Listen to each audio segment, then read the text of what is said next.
Stephen Jolly, veteran community broadcaster, RPH Australia and Vision Australia Radio. In conversation with Beck Pascalini, RPH Australia. So you had a lot of support from community organisations and organisations for blind and the blind and low vision community. What other support did you have, or were there particular people who were really special in the rise of radio reading in Australia? Well, it was very interesting because we did have a lot of support, but we had to sort of earn it because we were probably seen as a bit out there, a bit radical. Yes. The service providers, they had their place. They, quotes, knew, close quotes, what was best. Mm-hmm. There was that kind of approach that wasn't nearly as bad then as it was, decades earlier, but it was still sort of there. And along came this group of relatively young people, not just in Victoria, in New South Wales and starting in other states as well. And around the same time that this radio was happening, a broader consumer movement was being established, which is now known as Blind Citizens Australia. And again, and probably more so than the radio work, it was questioning organisations' behaviours, the way they would fundraise, the way they would deliver their services. So it was all sort of part of that. It was a very active time, more active in retrospect than when I look back on it, when we look back on it, than what it appeared at the time, because there isn't the same passion about achieving some major things now as what there was then. And I suspect it's similar to other aspects of community radio, where it was very big to get going and to sort of take over the airwaves, but now we accept that, well, that's just how it is. Yeah, it was radical, wasn't it? Yeah. So what is the force? Well, there are things today that weren't even sort of thought about then. The same-sex culture, as I'll describe it, the Me Too movement,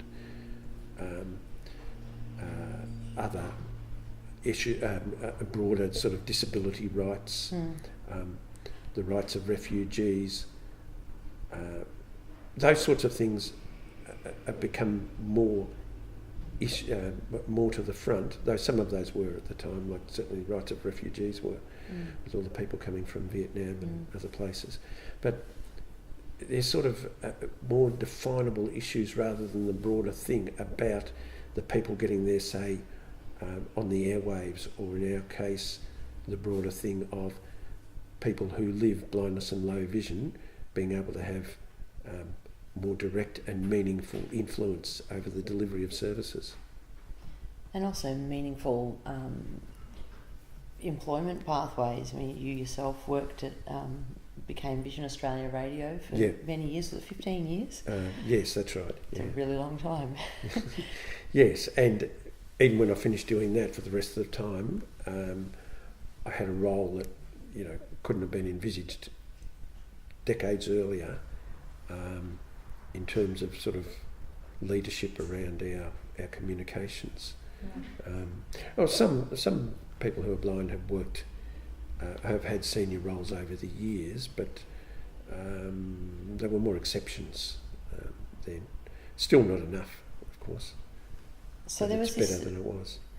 So there was this need that you identified as a young person, and a group of you got together to start these services, providing access to information, to printed publications for people with a print disability, and those services have now become the National Radio Reading Network, and continue to be very relevant to the lives of people with a print disability.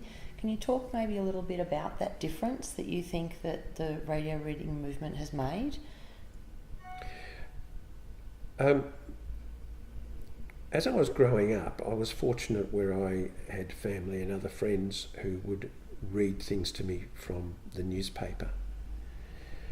But still there would be situations where you'd say to somebody, "What's in the paper?" And, "Oh no, nothing much," but they kept reading it for another 10 or 15 minutes. That's annoying. Well, it didn't really annoy me, I observed it, shall we say. Yeah. Because there were often people,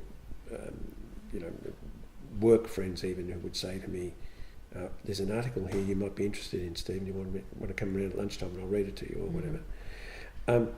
But what that highlighted for me was that there was a lot of content there that we weren't getting much access to, and some people would be getting no access to it. So if it could become available some way, and the radio seemed the most obvious way to do it, well, that was a big breakthrough. I don't know whether you've thought about this or whether you know it just because it is, but often if there's a story in the news, it's covered in the news media in a fairly sort of concise way, which leaves out a lot of the detail that is covered in a newspaper article. So take the appalling behaviour of Senator Fraser Anning going to the gathering the other day. That got reported on the news, but there's a lot more comment about it on the news, on the radio and television, but there'd be a lot more comment and explanation about it in the newspaper publications. A bit more detail about he was, bludging off the community by using public money for this, for his travel and travelling business class and all that sort of thing. So that's an example of how the detail is filled out a lot more in a printed article. Yes, that high quality of the printed newspapers, Yes. which does still endure, and over time too. I think it's important to recognise that the radio reading movement has enabled people who are blind or who have a vision impairment to participate in the making of radio and the making of content, and Yes. to have a platform for discussing issues that are important to them. And Yeah, that is true. Just before we go on to that, there's one other point I wanted to mention, which I nearly forgot to, is about the impact of the radio service for our community. Radio is the obvious form of obvious media platform if you can't see or can't see very well, and it's the companion for a lot of people, particularly people who live on their own, and vision loss tends to occur in the older age group. There's only a few exceptions, relatively, like me, who are people who have been blind all their life.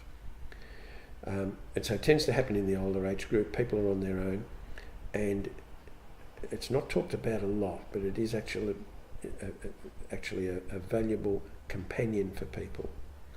And what we're able to do with our radio service was bring to people voices that were different to the voices on the mainstream media or other community media, but important voices telling them what was in the newspapers today or reading books or whatever. And so people build up a sort of a connection with the broadcasters that they're listening to. So the companionship of any radio service is important. I know the cricket commentators; they don't know me, but I know them because I listen to them. And so that relationship that comes through the RPH radio service is very important. Produced for RPH Australia and the Ability Radio Project, 4ZZZ FM.